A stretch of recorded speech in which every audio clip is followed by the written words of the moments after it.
Hello and welcome to What a Scream, the podcast where I, your host, Oh Golly, Miss Dolly, chats with a special guest about horror films, and in particular films that have to do with a certain subject or theme that I have randomly picked out previously from my little cup of horror. So this week, the theme that I picked out was one that, even though when you think about it, it is, a classic horror movie monster, it's unfortunately very underused in the horror genre. So the theme I picked out was the werewolf or werewolves. The lore of the werewolf can be traced back as far as Greek and Roman mythology, and through much passing down of said lore, it is said that a werewolf is made through being bitten and infected with a lycanthropic curse, and transformations happen under the rays of a full moon. The earliest example of a werewolf on film is thought to be from 1913 and is called The Werewolf. This film follows a Navajo woman as she seeks revenge against those who have wronged her. Unfortunately, this film seems to have been lost, and so it's 1925's Wolf Blood that is the earliest existing film to depict a werewolf. A man is fatally injured, and a doctor administers a blood transfusion using wolf blood. Now, Universal Studios released their very first lycanthrope-themed film with 1935's Werewolf in London. This film introduced key elements of werewolf lore, such as the curse being passed on through a bite, transformations being brought on by the rays of the full moon, and that a temporary cure may be found through natural holistic means. The most famous of Universal's werewolf films was, of course, 1941's The Wolfman, starring Lon Chaney Jr. The wolf design was by Jack Pierce, who also did the monster design for Frankenstein also.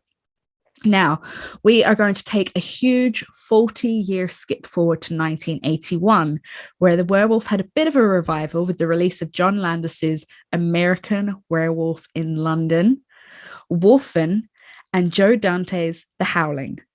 1985 also saw the release of Silver Bullet, based on a Stephen King novella, and Teen Wolf, starring Michael J. Fox.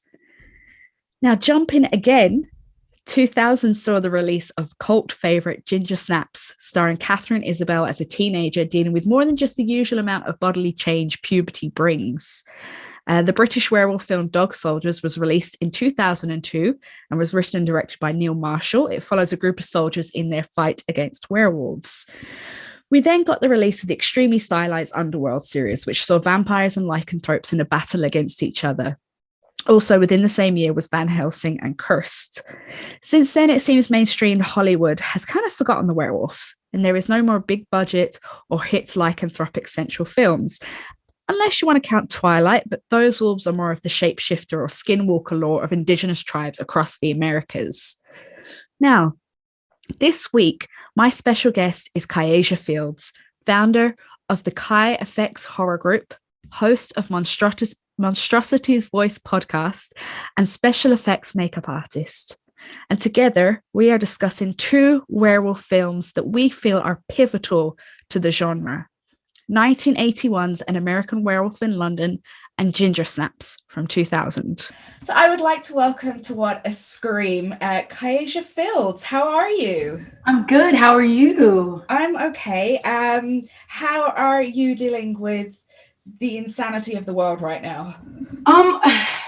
Being a Texan, you just have to learn how to adapt. Yeah.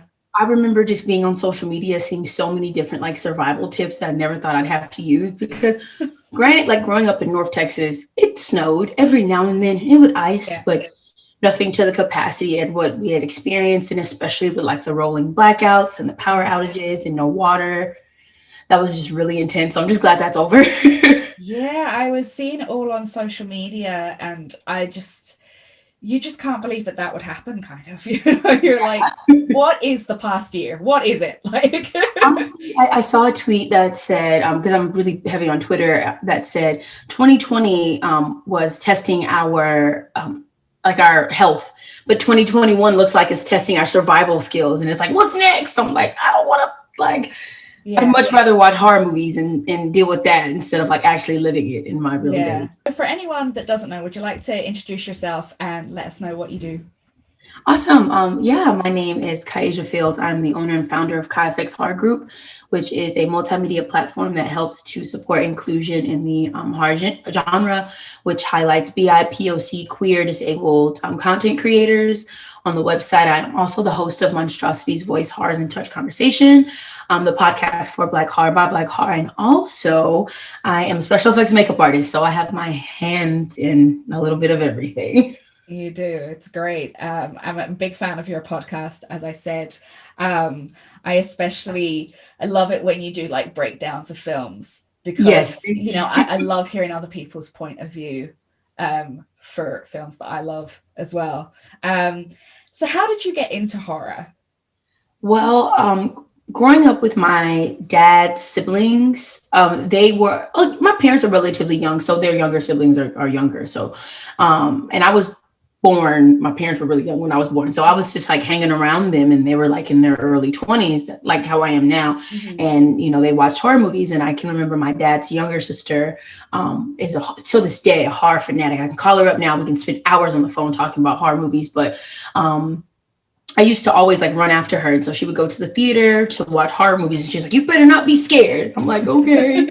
And I remember I was 6 years old, and I don't think this was the year that Final Destination actually came out, but I know it was around, it was still fresh and new. And I remember sitting in this huge living room with my aunt, her husband, my dad, and my uncle. And we just sat and watched that movie, and Todd's death scene in the shower just, can I curse? Yes, of course. Yeah. That shit just fucked me up. Yeah. And I remember I couldn't go to the restroom by myself for like 2 weeks. But the thing that caught me, and I'm just like, why am I so young thinking about this, was the fact that you don't see death in that movie. Yeah. And it's just like this like presence that's like always there. Mm-hmm. And that just really threw me off. And so after that, I knew that I loved horror movies.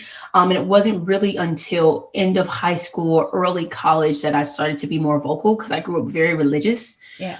And that was just not happening in my house. But when I went to college, I was able to be more expressive and do that. And then that's when the special effects came. And then here we are now. It seems to be a shared experience of like, there's always like either like an older sibling or, older relatives that kind of pass down this tradition of horror.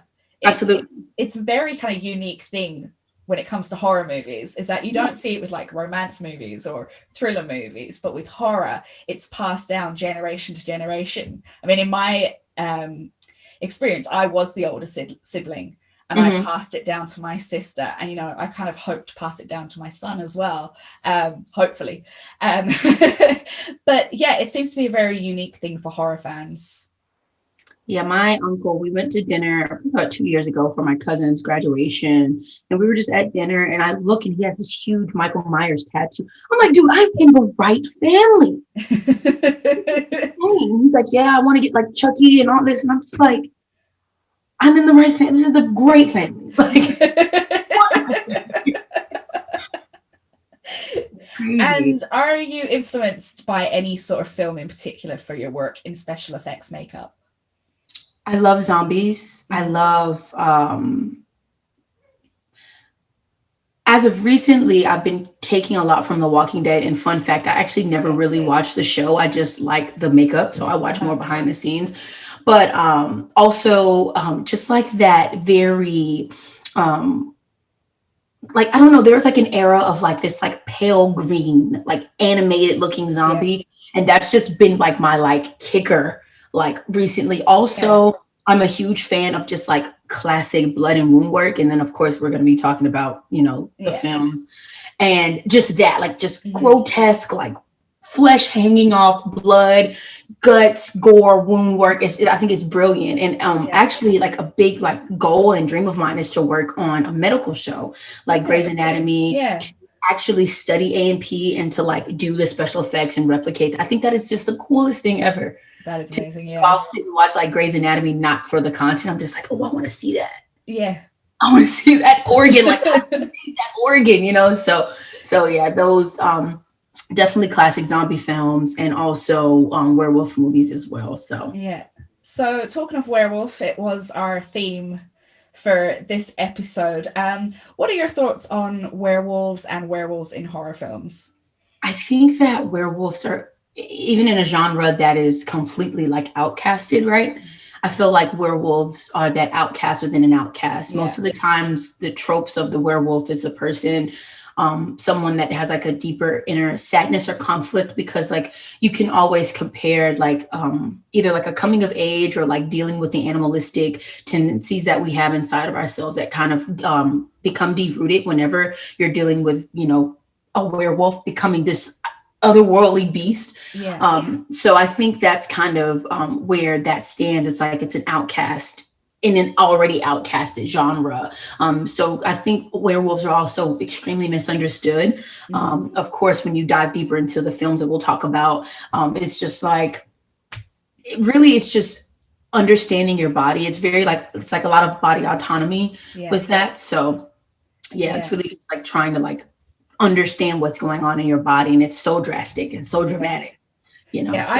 When I was going through all, you know, potential werewolf horror films that we could cover, I was really surprised at the lack of werewolf films, and especially for a genre that is obsessed with bodily fluids, and you know, we've got such pioneers in the body horror movement. There's very little werewolves within that, you know, genre of horror.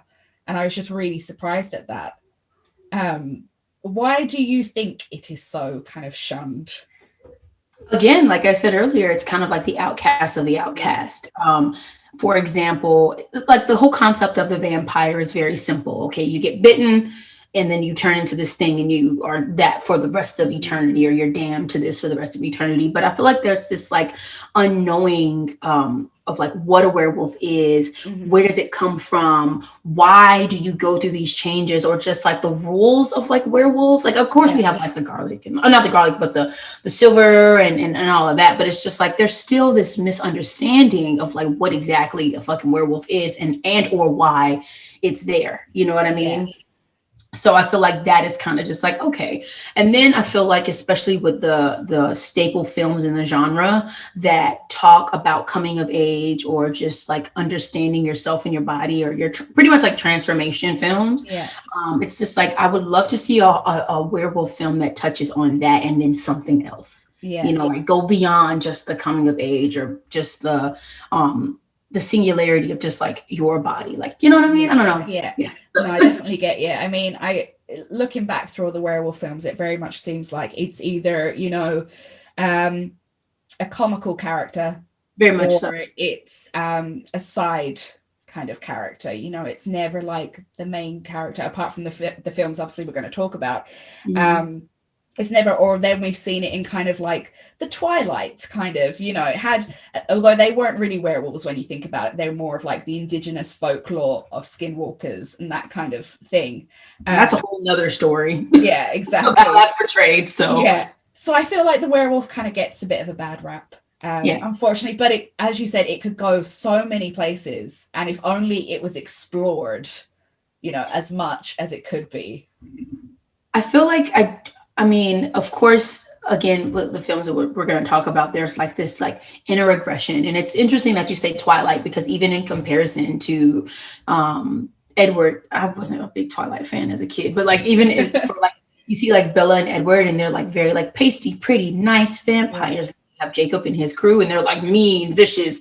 I'm just like, I mean, granted, like they are beasts alike, but like, why is it that they are seen as these like, you know, why are werewolves seen as more of a monstrosity than vampires? They're both monsters. Yeah. Both very much so monsters, equally monstrosity. Definitely. So it's just like, okay, wait, what's going on? I mean, it's definitely, you know, as you said, like vampires are seen as the sexy ones, but you know, give me a beast anytime. Honestly, Jacob, very, very attractive. And even in American Werewolf in London, Jack. Jack was very attractive too. Yeah, definitely. So starting off, we're going to start off with An American Werewolf in London. So do you want to give us a brief synopsis of this film? Sure. American Werewolf in London. There are these two American backpackers that are just on this journey, doing their thing. It takes place in the 80s, 81. And they go and they're in the middle of Bumblefuckville. There's like nothing there. It's just darkness and fog. And I'm just like, why are y'all even there? Like, where's the road? And pretty much they get attacked by what is perceived to be a werewolf. Dave dies and he's attacked, and Jack runs off, and he's doing his own thing, and he deals with this survivor's guilt and this remorse from not being able to save his friend, and also dealing with, like, what I really appreciate about this movie is just like the dreams in the dreams in the dreams in the dreams, and like all these dreams, and then how his friend comes back and is like, yo, you need to kill yourself, because if you don't kill yourself, then everybody else is gonna die. So you need to sacrifice yourself. And then just, of course, in every film, there has to be some form of romance. So there's that. And then it's pretty much just you watching this man suffer so much in regarding to just understanding what he's going through and just like dealing with like his mental state with that as well. And then, of course, the fucking transformation scene done by none other than the Rick Baker is absolutely amazing.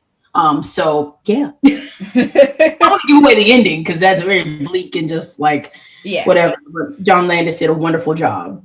American Werewolf in London has a lot of comedy in the film. So I mean, I read a few reviews while I was researching American Werewolf in London, and a lot of people didn't like the juxtaposition of comedy with the horror, but I actually really liked it. I liked it too. Yeah. I think it's done perfectly. It's funny and it's horrifying at the same time. And I feel that films that kind of get those sort of reactions from people, like, it's going to make me want to go back and watch it again. You have to think John Landis did The Blues Brothers, and he did Schlock, which is actually like considered to be like a spoof horror movie, and Rick Baker did the makeup for that as well. So you have to understand who you're dealing with. And I mean, I feel like there has to be some form of a balance, because with horror, like, if it's just pure horror and nothing's funny, then it's just like bleak. Like, I remember watching Hereditary, and there's a scene where Charlie's eating the chocolate bar with the peanuts. And her mom's like, hey, does that have nuts in it? And then everybody's like, does that have nuts in it? And it's like, haha, funny, because I'm like, it gives me an opportunity to like decompress, because the movie's so intense. So I feel like with that, there needs to be a little dash of comedy. To just kind of let the audience decompress, because sometimes it can be a lot. So I mean, we do have such great comedic scenes. My second favorite comedic scene is the one where they go into the pub at the very beginning. You know, they're on the moors, they go into the pub, and everything just stops. And all these like country folk just look at them, and it's so quintessentially kind of rural England. And it's just, you know, they're giving them the kind of bum eye, and, you know, they're looking a bit, werewolf, what do you mean werewolf? And there's that weird like pentagram on the wall. So crudely done. They don't even talk about that for the rest of the damn movie. I'm like, what is this? I just think it's brilliant. And then my favorite comedic scene, in fact, probably my favorite scene full stop, is when he goes into the porno cinema and he's chatting to all the dead people. Oh, that scene makes my flesh crawl. It's like, why is this here? And it's just like this really British porno film playing. And he's chatting to these like absolutely eviscerated corpses. It is just the funniest scene. I think my favorite scene is when he's laying down and he sees his friend, and he's like, can I have a piece of toast? Like, all the things you say when you see, he's like, hey, I'm kind of hungry. Can I have a piece of toast? And I think there was like a sunny side up egg there too. And he's like, no, like really seriously, can I have some toast? So, like, I read that in the original cut, you could see like the toast go down his, you know, through his stomach and through his ribs, and they had to cut it for censorship. Oh man, for rating. Like, through the lens of course, me being a special effects makeup artist, I just am just that right there. That's all that, and how every time he would talk and it would move, and and the flesh was falling down. It was just brilliant work. Rick Baker is an absolute genius, and he definitely deserved that Academy Award for that film. Absolutely. So let's talk a little bit about the transformation scene then by Rick Baker and why it was so pivotal in film history. Do you want to talk a little bit about that, because you are the expert on this? Well, from the research that I've done, I can vividly remember that, the scene where his hands are going up and his nails. If I can remember what I saw, Rick Baker was underneath, and they had prosthetics and they were pushing up the nails. And then a lot of it was like, and a lot of it was more engineering than makeup.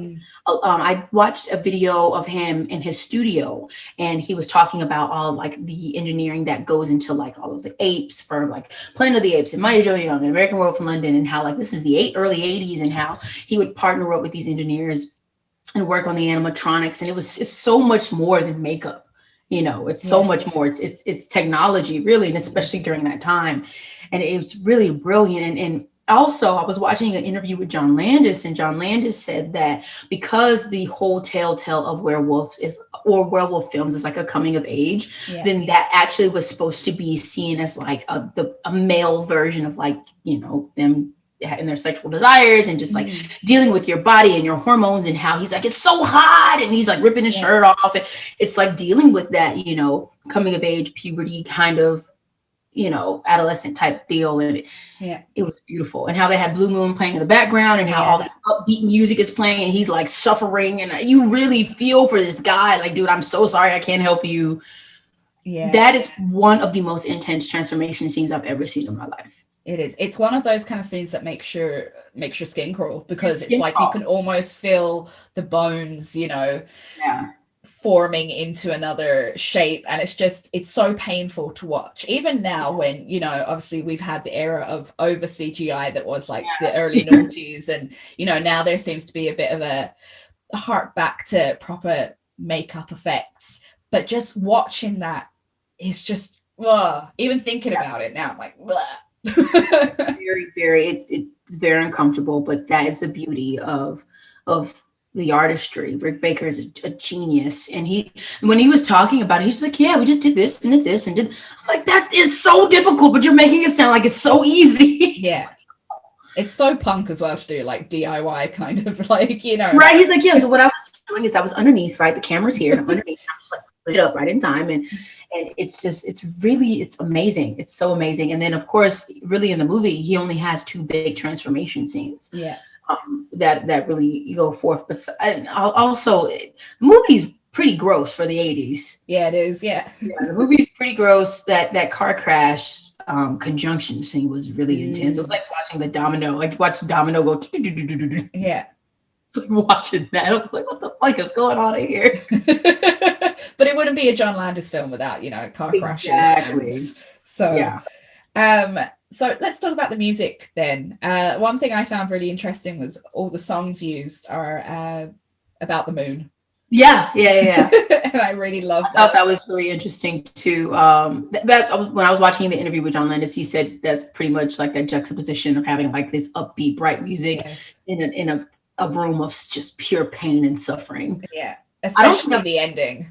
It just comes on with like that doo-wop version of like Mr. Sandman, It's like, wait a minute, this isn't right.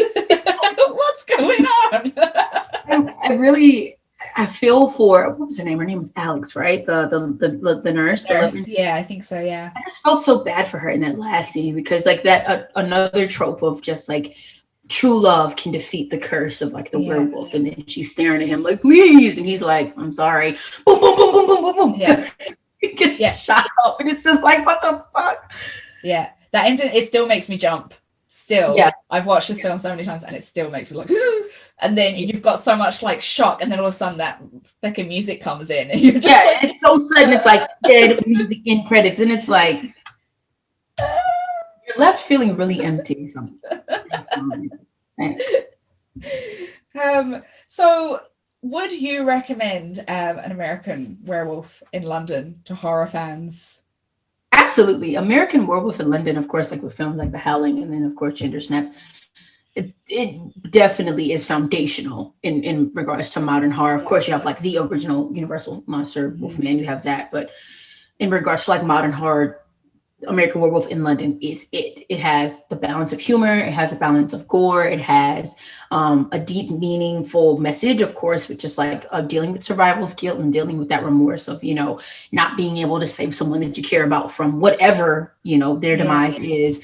I feel like, of course, it has the romance. It just has everything. And then I really like the dream sequences, especially the scene where he is thinking about his family and the fucking fucking people come out of nowhere and like, I'm like, what is this?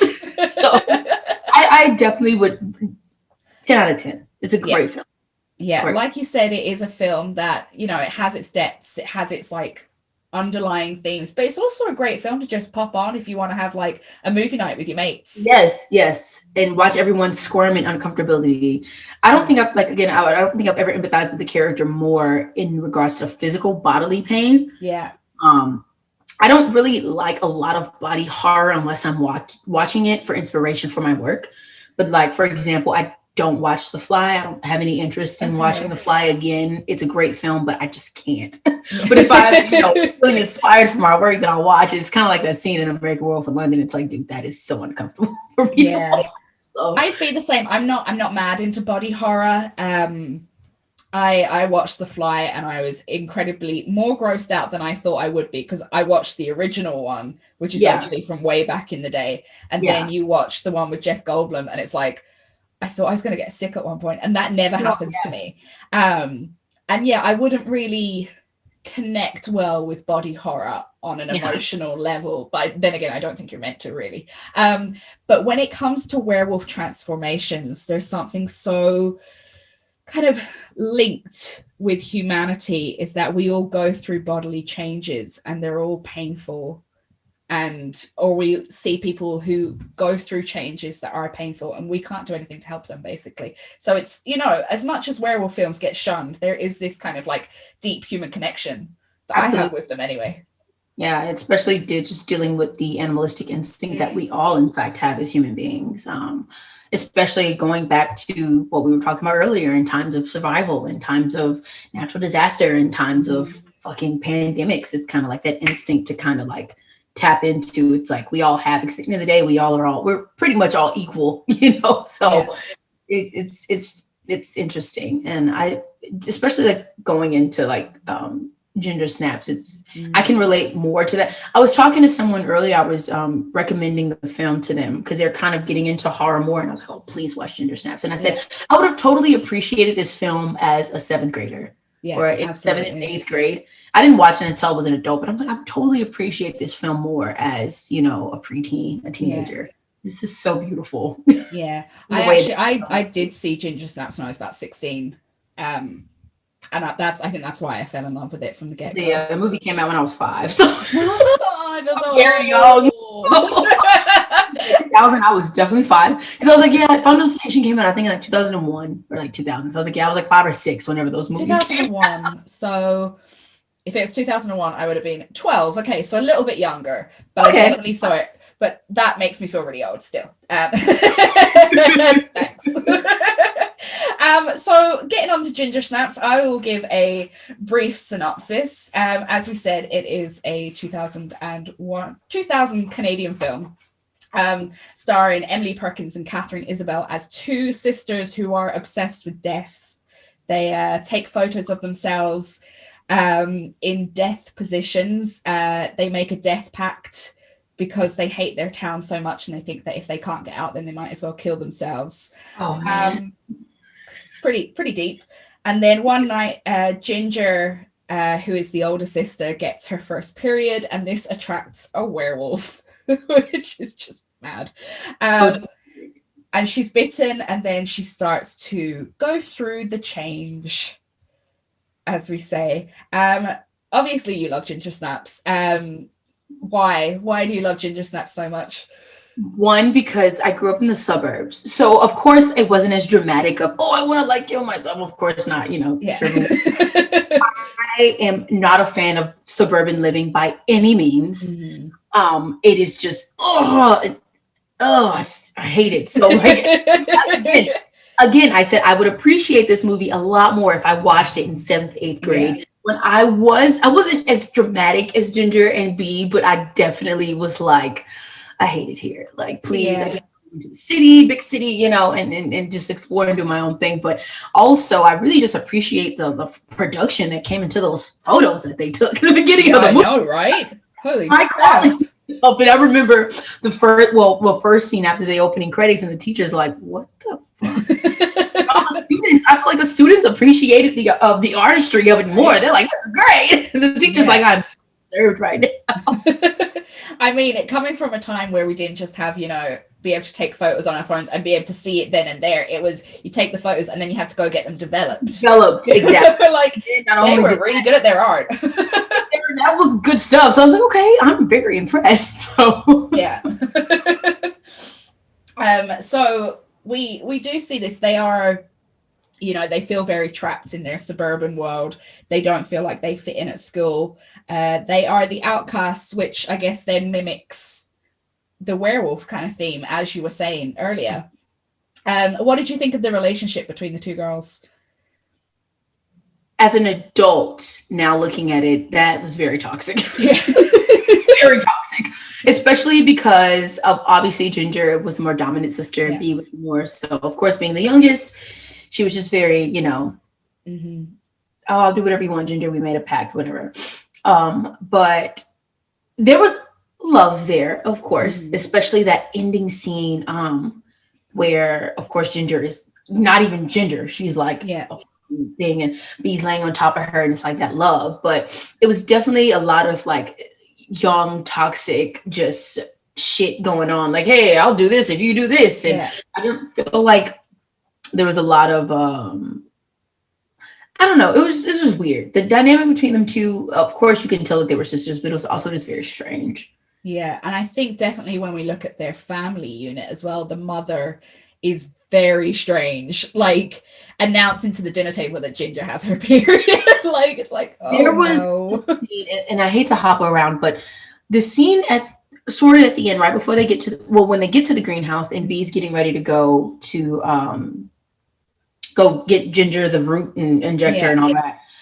The mom is like, you know what? We'll burn the house down and we'll just start a new life as girls. And I just I have this thing in horror where the father and mother dynamic, and the mother is usually the crazy one, and the father's just like trying to like make amends, kind of like, and I hate to bring up Hereditary again, but like in Hereditary, I guess because like, I don't know, the dad is just like, what the fuck am I here for? And the mom's like, one, and that's definitely prevalent in this movie. The mom, I knew she was just kind of thrown off from the beginning, and you can kind of see her humanity as well whenever she's in the car with B, and she's like, is this my fault? And after finding fingers and body parts, like, what the Yes, I think the thing I quite enjoyed about Ginger Snaps is it set it in a very matriarchal kind of setting. And I really enjoyed that because, if we take werewolves and, animals in their kind of basic levels, a lot of the time it is the woman or the female of the species, that is actually more dangerous. And I really quite like that they have this small kind of nod to that, this setting of it's the women, it's the females kind of that end up being the at the forefront of things rather than what is the dad. He's kind of a bit more like meh. You're just sitting there drinking wine, eating chicken, like, okay.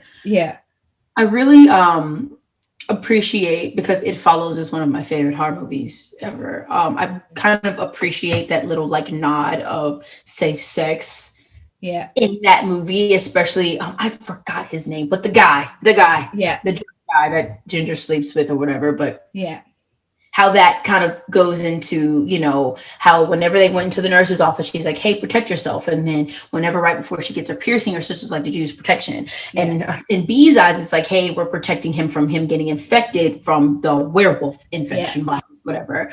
But you can use that in comparison to just, practicing safe sex, especially adolescent sex and, kids not really knowing what the fuck they're doing, especially school, and then moving that into him, in fact, getting infected by the werewolf virus. And he's like, I ate my dog. And, so I really appreciated that kind of analogy in that. And of course, it's reflected a lot deeper in the film It Follows. So it was kind of like, okay, It Follows vibes. I like it.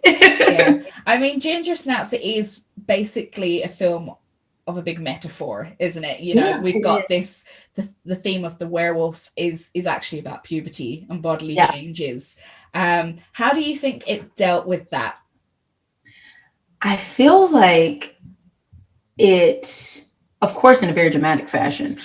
I feel like in regards to just making sure that everything was touched, it did a very good job. And again, going back to that scene with the nurse, right? And how everything that lined up with Ginger's wolf transformation, it lined up with everything for her getting her period. And so it's just like, okay, cool. So B's like, wait a minute, she's still a werewolf, but Ginger's like, all right, whatever. This is just me getting my period. I'm supposed to have cramps. I can grow hair in other places. Of course, like with pubic hair and hair under your arms and stuff like that. So it's just like, oh, okay, cool. And so at first, Ginger's like, this is just my period, because she's in denial about what she experienced. And B's like, no, you're a fucking werewolf. Look at your tail.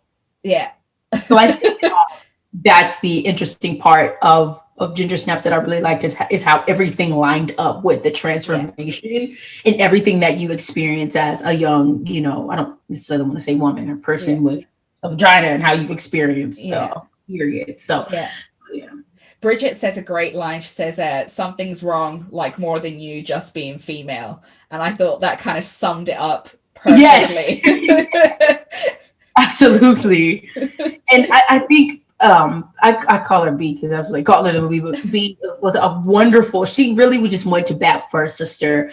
Also, I feel like a lot of Ginger's resentment from having sex with that guy was projected onto B, especially when she was interacting with the gentleman who had the greenhouse, and how they were trying to like work together, of course, to get the root to get the injection for Ginger. And she's like, well, whenever he does that to you, I don't want to say that word, but whenever he does that to you, don't come crying to me, or she's only 15 and XYZ. And it's like that projection of that. It's like, I want to, and also that protective instinct that Ginger has, especially with everything that's going on with her. It's like, I want to protect my sister. Like, no. Or like the scene at the end where the janitor, she attacks the janitor, and she's like, I don't like the way he looks at you. And it's like, wait, like, it's okay. So, we've got this very strong sense of like a female solidarity. Absolutely. But at the same time, there's a lot of rivalry between them. Very much so. So it had this strange kind of, we say strange, but kind of, it's what siblings do. We look out for each other, but at the same time, we could be pulling each other's hair out. I really liked the way that kind of showed within the film. And in the end, it was really just based on just love. They loved each other in a very, very weird, macabre way, but they loved each other. Even going so far as from their mother, like their mother really just wanted to be involved. The father was very much so just like, I don't care, like, I'm just here. The mother was like, okay, like, we'll get through this. I'm here for you. Even I wouldn't dare yell at my mother the way that Ginger yelled at her mom. Yeah, I know, right? And I'm like, girl, you are crazy. I would have got a wooden spoon to the back of the head. Literally, my mom would have been like, what the hell is wrong with you? And it's more so just even her mom like baking her cake, even though that's kind of like crazy to think about as a teenager, like, oh, mom. But it's just the fact that her mom was just trying to express her love and concern for her or for her sisters, and in the best way that she could. And I guess that's kind of the same with B and Ginger, just trying to express the love that they had for each other in the best way that they could. Because, Bridget really went to the ends of the earth to try to, save her sister. And so that's what I get from that movie, really. It's just like, okay, like, women stand together, boom, got it. I'm doing And then even that kind of slight romantic kind of dynamic between Bridget and the gentleman who has a greenhouse. I think his name is Sam. Sam. Even that and it's just, Yeah. And then really no one ever went to question what happened to that girl. What's her name, Trisha or? Oh, the one that the popular kind of girl that. Yeah, she was such an a-hole. I'm like, dude, you're doing Sam didn't want to talk to you. Like, let it go. She obviously started the fight soon. And I was hoping the very first time that I saw Ginger Snaps, I was hoping that Ginger didn't kill her because it's like, yo, that's big trouble. But yeah, I was like, yeah, she died. She was a bitch. So let's talk about the transformation then. Unlike American Werewolf in London, it's a very slow transformation. It's very gradual. I love the bit where she reveals her tail and it's just like this wiggly little thing. Yes. She's like, oh shit, we put that away. I quite like the fact that it wasn't all at once, under a full moon. It was very gradual. And I guess obviously it was Tamira going through puberty and, getting weird hair and, feeling you go through this like sexual aggression as well. There's all these little things. I really like the way that they did the transformation. What about you? Again, like it goes back into the alignment with just everything that you deal with when you get your period. It's just like the extra body hair, the extra, of course, just the actual act of just getting your menstruation, the hormones, the cravings, of course, her cravings were more sexual, of course, and that ties into the werewolf trope, but just the cravings that you get, whether that be, like actual craving of food or flesh or whatever, and everything just perfectly aligned with it. And I think that was brilliantly done. And then, of course, For me, it made it a lot more sadder because you can just see the deterioration of her over time, especially like I was watching it and I was like, nobody's noticing her teeth at the dinner table. Her teeth are sharp as fuck. Like nobody is noticing this. And everybody's like, oh, dude, you eat your chicken. And she's like bangs and shit. And even in school, I'm like, nobody's going to say anything about her teeth. So, I feel like that is what makes it, at least for me, a lot more sadder at the end because, like, she kills the monster, but she loses her sister in the process. Yeah. And with the love that they had and the pact that they had with each other, it's just like, fuck, And then what happened to the mom? What happened to the body? What happened to the guy who got the infection? And he's like, I got class. Like, I really wish they would have went a little bit more into him because I felt like he just got fucked, but for a good reason, though. He was a D-bag, but yeah, like it was so many questions I had, but I felt a lot more. Granted, like American Werewolf in London was a lot more bleak at the end. It's just like fuck, it is what it is. You have a monster, you have to kill the monster. Mm-hmm. But with Ginger Snaps, it's more. I was a lot more emotionally invested in that film. Yeah, absolutely. Because we can all see ourselves in the characters, in the main characters in that movie. So it's just like, damn. Yeah. I really liked the way that not only could I kind of see myself with Ginger, because obviously, whether it's going through puberty or whether it's going through perhaps mental health issues where you kind of feel like your body's not your own and, you feel like if you feel like you're going through a change. Like I know if I'm having a particular bad time or if, I've forgotten to take my meds or something, and it's like I switch to another person and I'm like, who is this person? And I really like the way I could kind of connect with that with Ginger. And at the same time, I could connect with Bridget because like, you know people or you've been friends with people or you have family members where they turn into someone and you're like, I don't know you anymore. I don't know you. And I'm just going to have to let you go.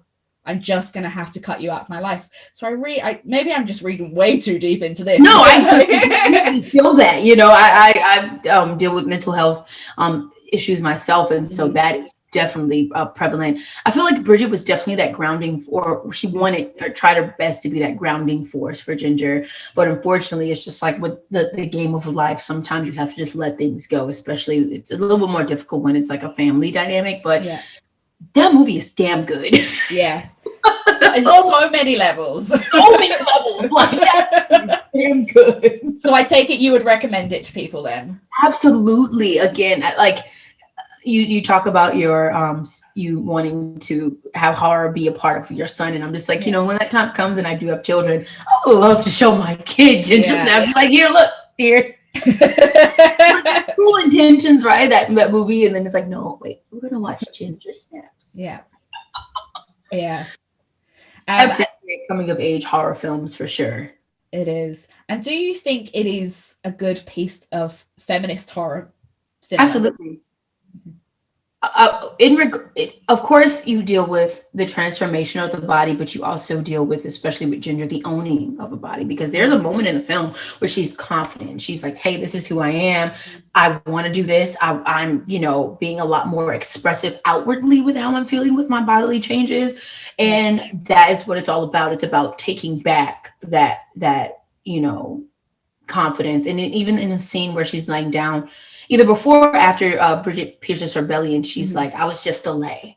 You know, he gets laid, but I was the lay. And I'm just, you know, and that's just how, unfortunately, society has kind of painted the picture of sexual interaction between, of course, you know, in this case, male and female, whatever. But it's really unfortunate. So you kind of can see Ginger taking back that, like, hey, like, this is my body. I made a choice, and, you know, this is just what it is. So absolutely a piece of feminist horror. Yeah. I mean, there's an idea in horror theory called the monstrous feminine.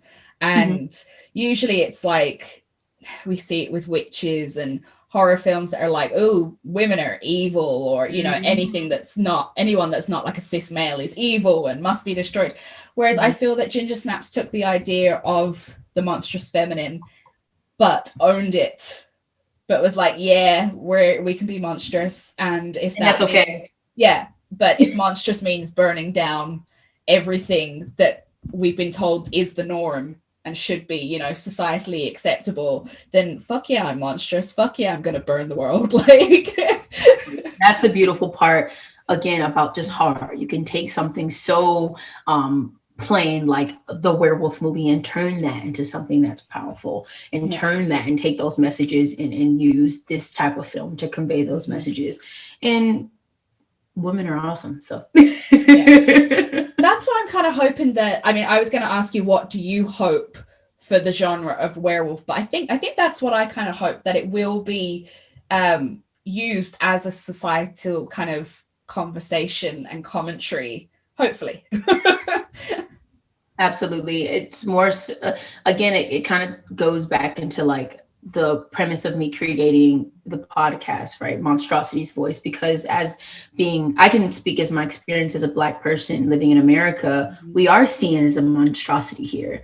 And so I'm taking the opportunity to be like, okay, this is our voice. This is what we have to say regarding our representation in film, our experiences in this country, you know, and so you can definitely take that in retrospective, like the werewolf being the outcast and being someone who doesn't really necessarily have a voice, because generally, especially if you're in a film where it's different types of monsters, the werewolf is just like, yeah, whatever, I'm mad, I'm angry, I'm by myself, don't talk to me, leave me alone. It's like the Hulk of very much so. If this was the MCU, the werewolf would definitely be the Hulk.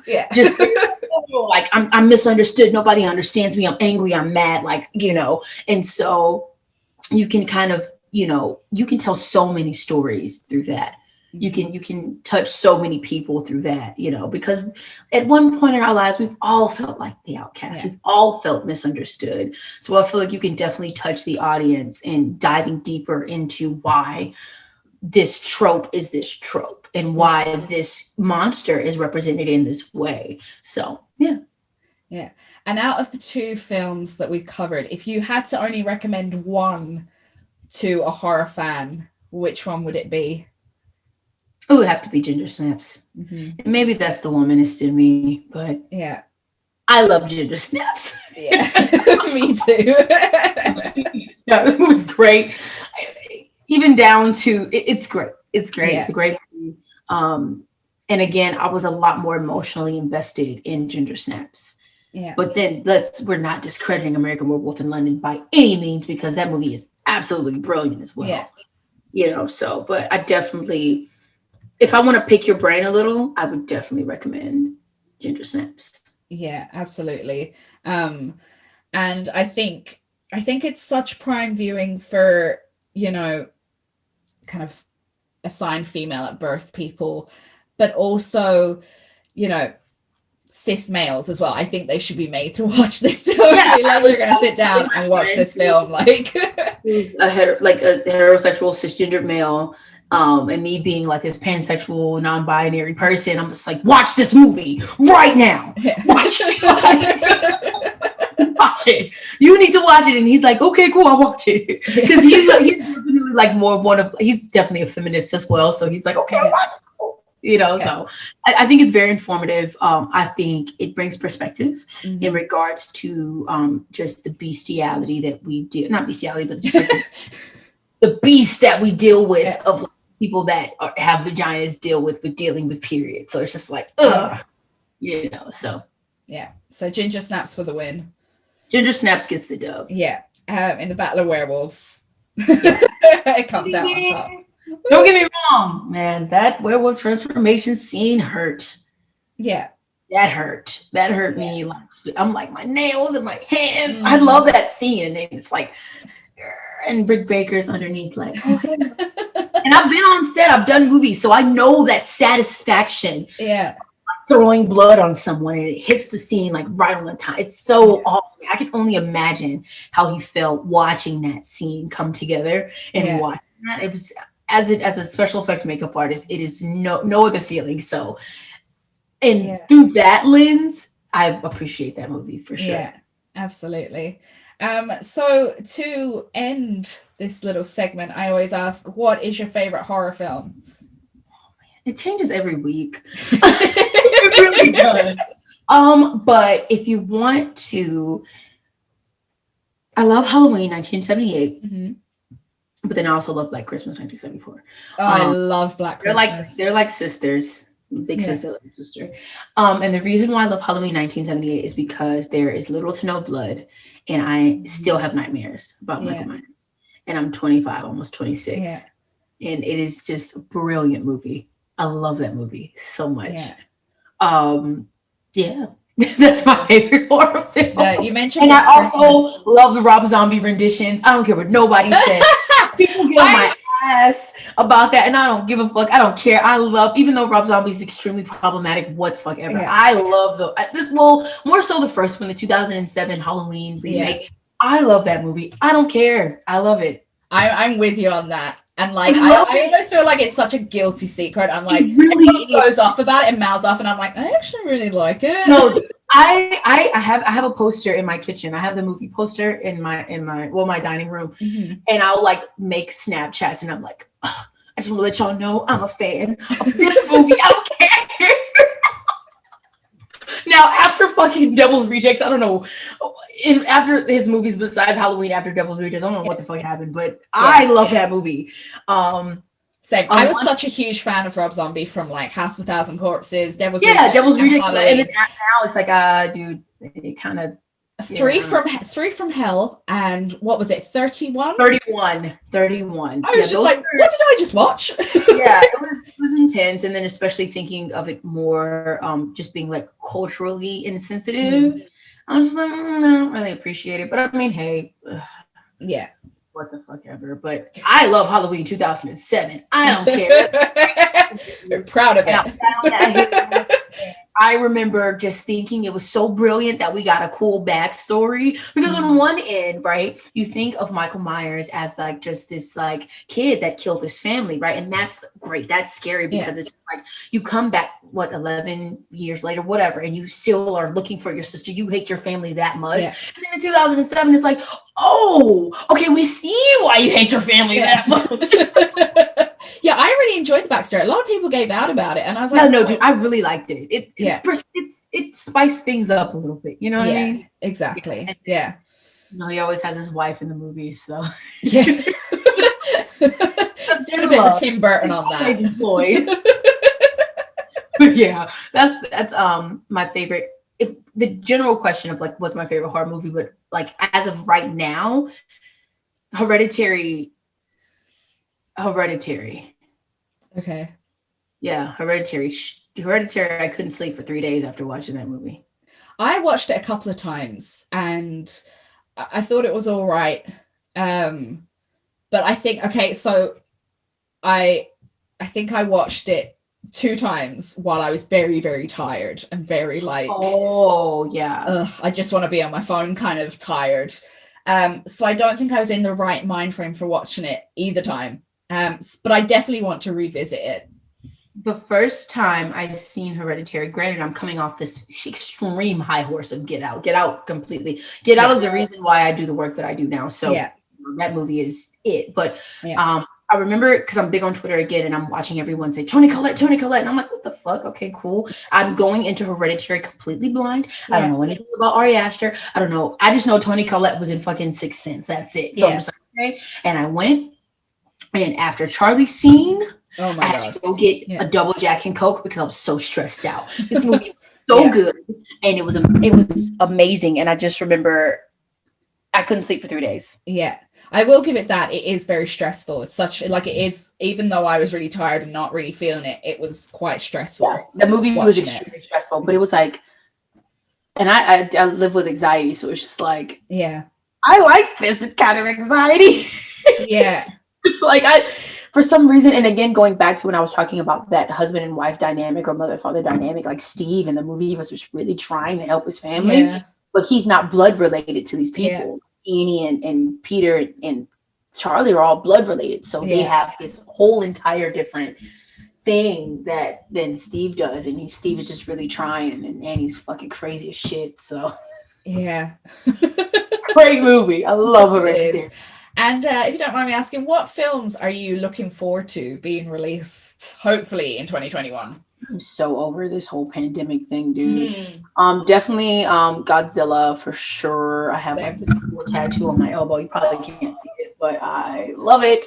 And Candyman. I have been waiting on Candyman for multiple reasons, because I love it. Yaya Mantine the third, and also because I have 2 episodes of my podcast about Candyman. To this day, I have to watch Candyman with the lights on. I don't care. That movie's scary as shit.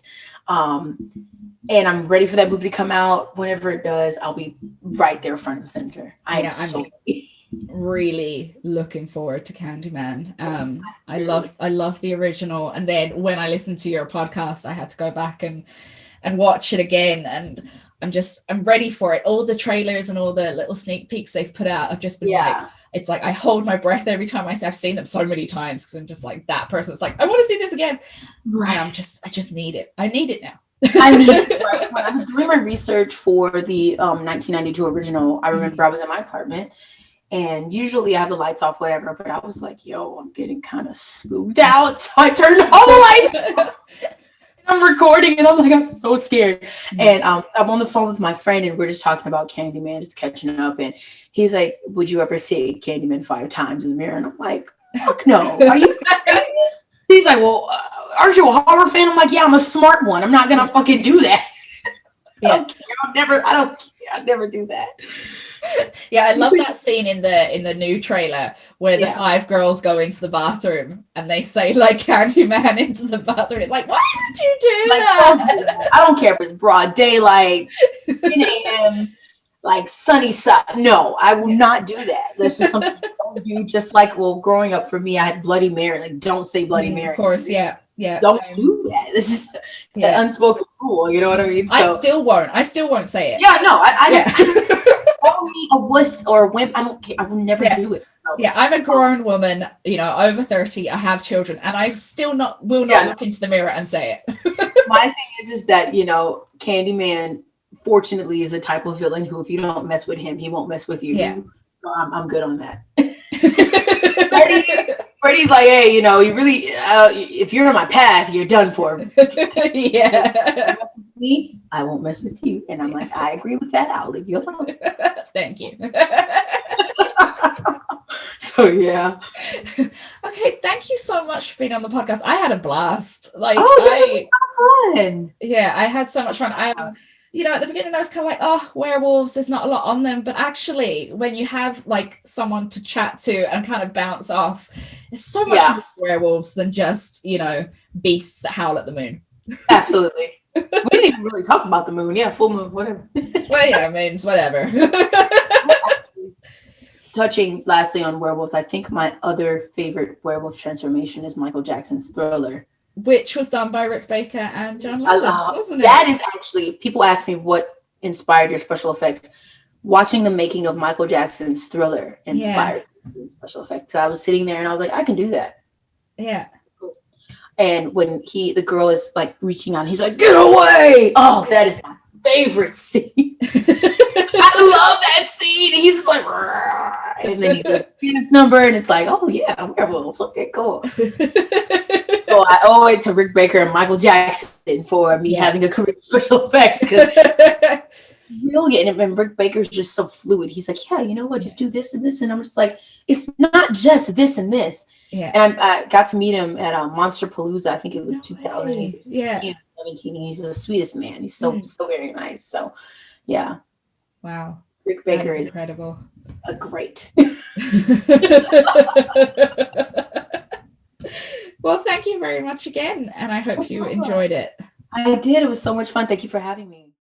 So that was my interview there with Kyasia Fields about 2 werewolf-centric horror films. That is John Landis's 1981's An American Werewolf in London and Ginger Snaps from the year 2000.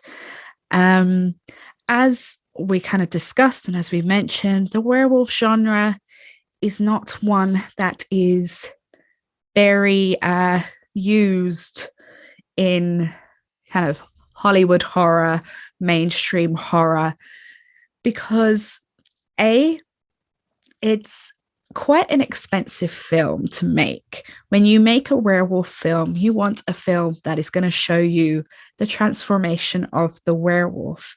That is very, very costly, whether it is basing it on special effects makeup or CGI. It's going to be very expensive. Whereas films that are like vampires, zombies, slashers, they're very cheap and easy to make because they don't involve a lot of CGI or that much makeup, unless you're going for like the full made up vampires of kind of like From Dusk Till Dawn or from Buffy.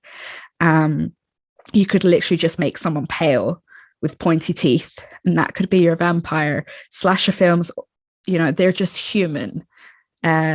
Zombies, all you need is a little bit of fake blood, kind of, you know, if you're going to go the George A. Romero kind of route. So werewolf films are a lot more expensive and difficult to create because there's no point doing a werewolf scene if you're not going to show its transformation. I think it would be nice to have a werewolf theme that was kind of along the lines of Ginger Snaps. I really like the way Ginger Snaps kind of showed it from a feminist point of view. It'd be great. Kind of, it was touched a little bit upon in Trick or Treat, the anthology film about the pack of werewolves going around eating men. I think that's a really fun thing that I would love to see expanded. So as always, you can find us on Instagram or Facebook at What a Scream Podcast. We are also on Letterboxd now. So you can find us on there under What a Scream.